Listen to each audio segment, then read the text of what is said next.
Welcome back, everybody. Another episode of Dynasty Leverage. Check out the first video of this series where I talked about the playoff picks 109 through 112 and the strategy behind those.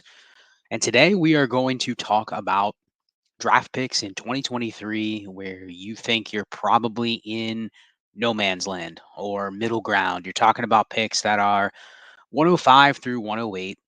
And I think a lot of us probably think we have teams that fall into this range. These are the toughest ones to be honest with yourself and spot. And they're also the toughest ones to trade away, in my opinion, because you aren't really sure what they could be. And we talked about that a little bit in the last video. If you're really confident in your team, how to go about shopping those picks. And here, you obviously are a little confident in your roster, thinking that it's not going to be one of the top two or three picks. If so, you can look at those picks and basically say, I'm asking for, a top 2 round startup pick value because of how this class is going to shake out in 2023. But these middle ground picks are tough because a lot of times you're going to look at those teams and say, if things go south, by nature, a lot of people are pessimists. If things go badly, this pick could jump into the top 3 or the top 4. But if things go well, this could be a playoff pick. And we all know if you get to the playoffs in your fantasy league, it's possible that that pick ends up being the 110, 111, 112. You make a run out of nowhere. Boom. What you thought was going to be a mid tier first or a mid first turns into a pick that's picking at the very, very back of the draft. So, looking at the class next year, we talked about the 6 players, maybe 7. If you throw in just one wild card player like Zach Evans or Tank Bigsby. But if you look at just this class alone, assuming that we have the 2 quarterbacks and the 2 wide receivers, they get premier draft capital. And then Bijan Robinson, I think the hype train on him is out of control to the point where if he is even just a first round pick, he will be a top 2 or 3 pick in dynasty leagues almost regardless. So, right there, that is leaking into the top 5. That does not account for Zach Evans or Tank Bigsby or another running back. Obviously acknowledging there could be another running back that jumps up into that range. It doesn't account for Jahmyr Gibbs, who we're going to count in that range already, based on his Devy hype, based on even if he goes late second round, if he falls a little bit, I don't see a way he doesn't stay inside the top 5 or 6 picks, given that he's a running back. So right there, you're talking about potentially the top 8 with 4 of them being running backs. And based on the draft capital, as I talked about in the first video, went through, scrubbed 3 different websites that are looking at 2023 mock draft data, and they have 4 running backs essentially going inside of the top 50 picks. And if that happens, we're going to have all of those guys going in the top 8. Look back to 2020, where we had 5 running backs going in the top 7 or 8 picks in Superflex leagues. So right there, that's kind of why you would look at these picks, even in the middle ground, the 105 through the 108, and you would say, I don't really want to trade these away. And it's not because these running backs are going to quote unquote hit, or these running backs are going to be any better than some of the other rookie running backs that have come into the league over the last few years.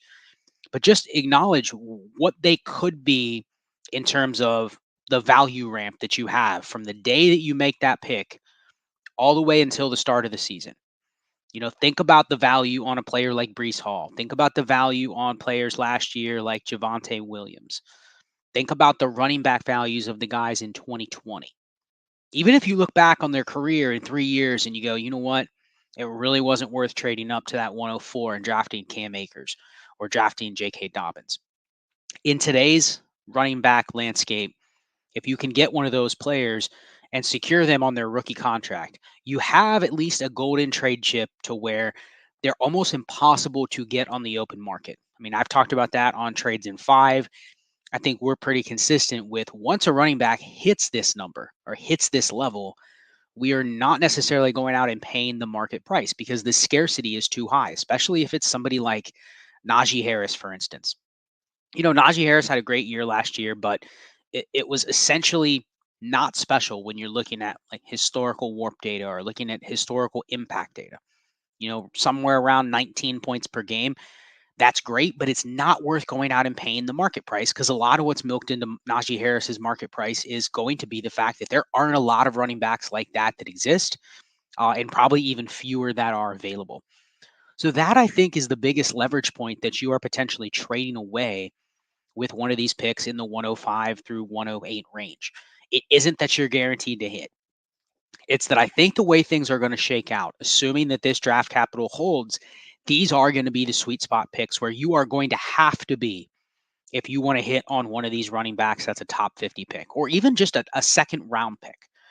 I don't think we're going to necessarily discriminate against a running back that is pick 58 in the NFL draft. I mean, obviously, running backs are going to be very dependent on landing spots as much as they are draft capital. But I'm just saying, if there are decent landing spots and decent draft capital for any of Bijan Robinson, Jahmyr Gibbs, Tank Bigsby, Zach Evans, those four running backs will be top 8, top 10 picks at the very, very worst. So if you want one, you're going to have these playoff picks. And that's why the first thing I went to, if you have one of these picks, 105 through 108, those are probably the picks where you're going to need to get to secure one of these running backs. Now, acknowledging that, you can probably look at these rosters and look and say, okay, does it make sense for me to explore trade for one of these picks if it is a running back that I need? And I think that's what a lot of my rosters face, quite frankly, is I have a lot of rosters that are built hero RB, are even just gutted at running back and essentially are just banking on a ton of volume, rostering 15 plus running backs just trying to get by.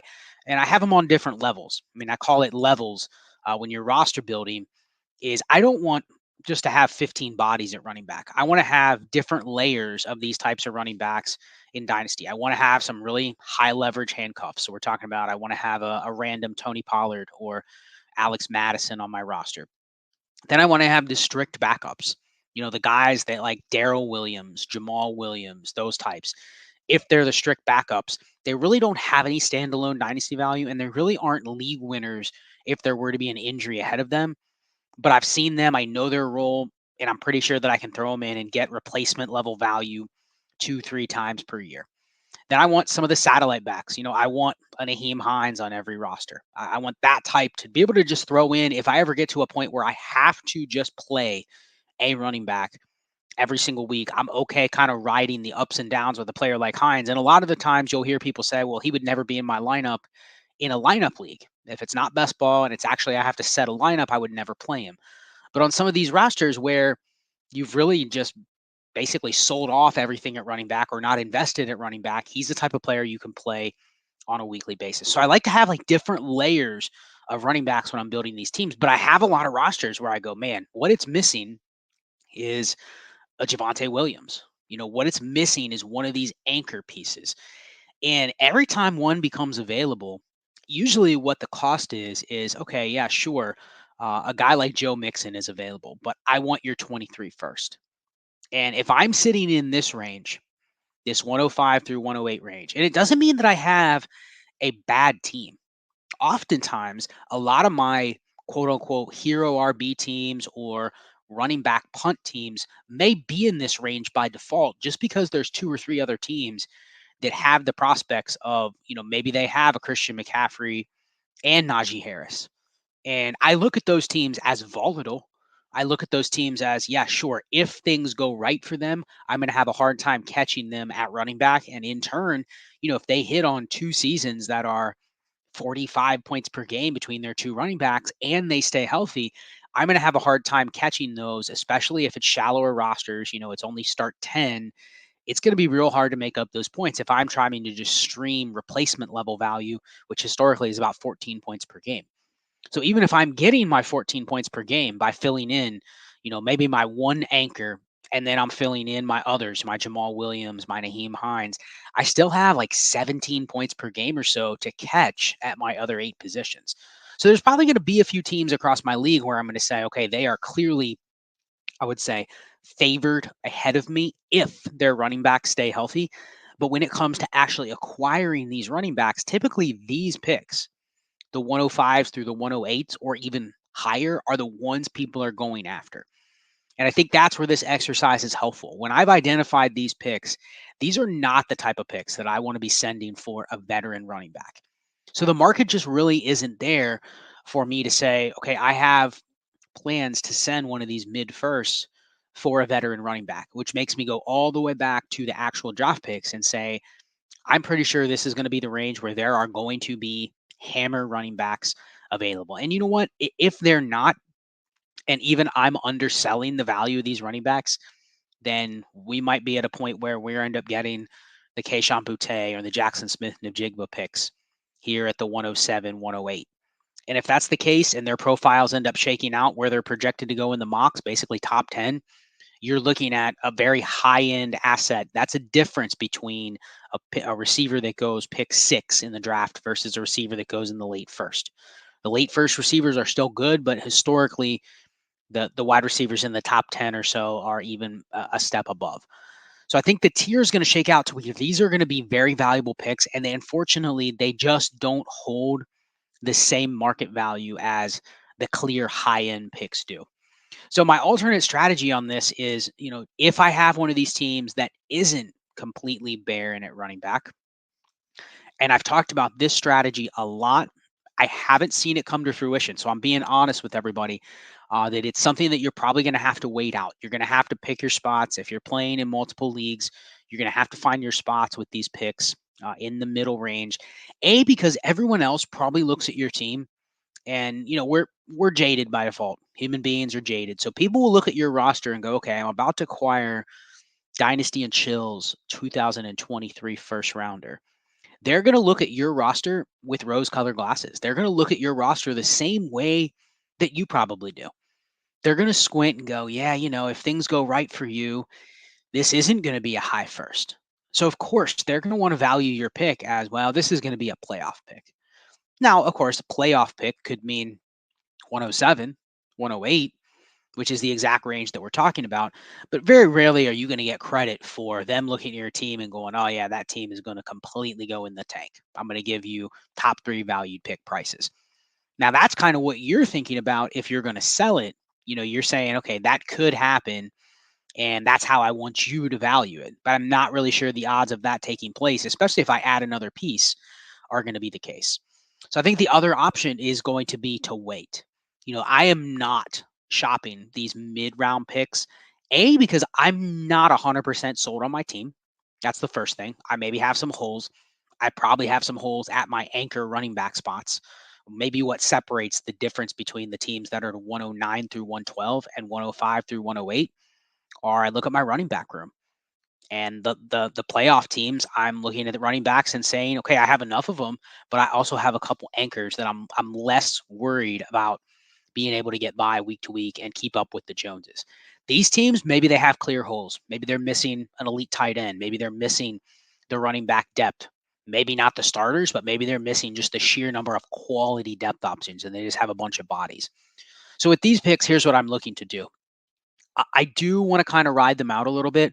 And I do want to hedge my bets on some of my teams that I feel are in this range. I don't want to move these picks right now unless it is just slam dunk value. Like if I can turn one of these picks into one of those anchor running backs we're talking about, like somehow I can manage to get Javonte Williams or Breece Hall, I essentially can look at that as like a 1-for-1 replacement for the player that I could draft next year. And even if I have to turn around and give up, an extra piece like a filler receiver or, a 24 second or something like that in a deal, I'd be okay doing that. I think you can kind of justify, okay, that's filling a need on my roster and it's really plugging the hole of where the major leverage is going to be in 2023 if I get to these picks and I'm sitting at the 106 and I have a chance to drop the RB3 off the board. Very good chance you're probably going to be looking at a similar profile to a guy like Javonte or a guy like Breece Hall. So I think if you can get one of those guys now, sure. The problem is most people want more than that. So if you can't get one of those deals, this is not the type of pick that I am moving for a wide receiver, unless, of course, it's like I'm getting Chase, Jefferson, CD Lamb. I mean, and I hate to pick out the players, but truthfully, those are the only 3 receivers I would be interested in moving a pick in this range for. And you're not getting any of these 3 with this one pick. So it would have to be a package. You could justify that. But other than that, I'm not moving this type of pick for Stephon Diggs, for AJ Brown, not really interested in that. Because think about it. I mean, immediately when one of these running backs comes into the league, you're not necessarily moving like low end wide receiver ones for that running back. Not right off the lot. Now, 4 years down the road, yeah, sure, everybody's interested in moving their veteran running backs for young receivers.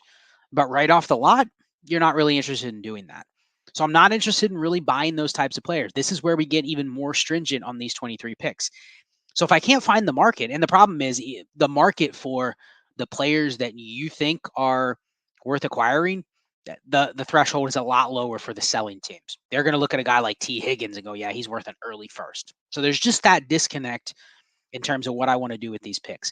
My main strategy with these picks is, let's say I have 10 teams that I feel are in this range. I'm going to hold on to probably all those picks unless I find one of these deals where I address the running back position with major insulation. So if I can get Swift, Javonte, Brees Hall, Najee Harris, like those are pretty much the four names that I would consider paying for picks in this range if I'm buying a running back, even if I have to add a little piece. Other than that, I'm holding these picks, and my goal is one of two things.